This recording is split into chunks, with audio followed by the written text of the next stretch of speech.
Okay, so what you got going on there? So I have a Coates 56, 5065EX, a little bit older of a Coates Mm-hmm. lamp machine. Um, I've noticed when I bought this thing pretty cheap. I noticed when I plug it in, it's got on the left it does the clamps with air. On the middle foot pedal it does the bead breaker with air. On the right is the rotation table. It's electric. So I noticed when I plugged the air in, I had a leak down at the foot pedals. I go into the foot pedals, and I can feel my hand under the exhaust ports, under both the left clamp, the table clamp, and the bead breaker. It's leaking air. Mm-hmm. Um, I purchased the valve plunger and the O-rings and replaced both. Replaced one valve plunger in one of the, I believe it was in the clamps, and I replaced the O-rings in both, the clamp and the bead breaker. Mm-hmm. Still leaks air. I am able to, with the bead breaker, it pulls the arm in to take the tire off the rim. Mm-hmm. I don't notice any leak around the cylinder. I don't know if I guess I'm stuck there. I'm looking for your help.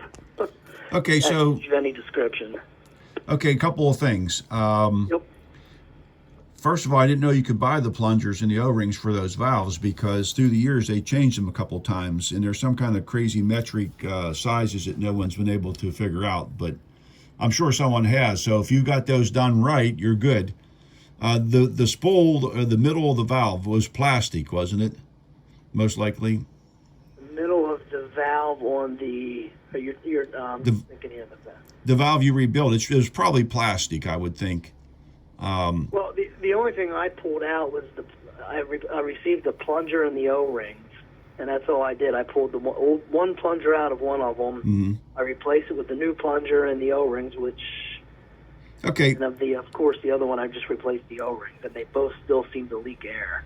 Okay, so we're going to say that the valves are good. That we know they're good. Okay. Okay. Well, the middle valve might not be, but you changed the plunger on the left valve because our plungers were plastic or plastic coated, and the plastic would like crack. Like a black plastic. Yeah. If you look at that real close, you'll see a crack in there. So the bead breaker plunger could be cracked. All right. But more than likely, the seal kits are bad in your cylinders. What's happening is the air is pushing the cylinder one way. It goes around the seal kit and goes out the exhaust port of the valve, making everyone think that the valve is bad. Okay. So I would, you can pinch off the line going back to the valve. Say, for example, you can feel air under one of the ports on the valve. Yep.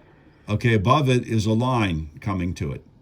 And that could be the exhaust line. You have to kind of look at it and think, okay, the air's pushing the cylinder out from this line, and then this line is on the outside the cylinder. This is the return line, shouldn't be leaking.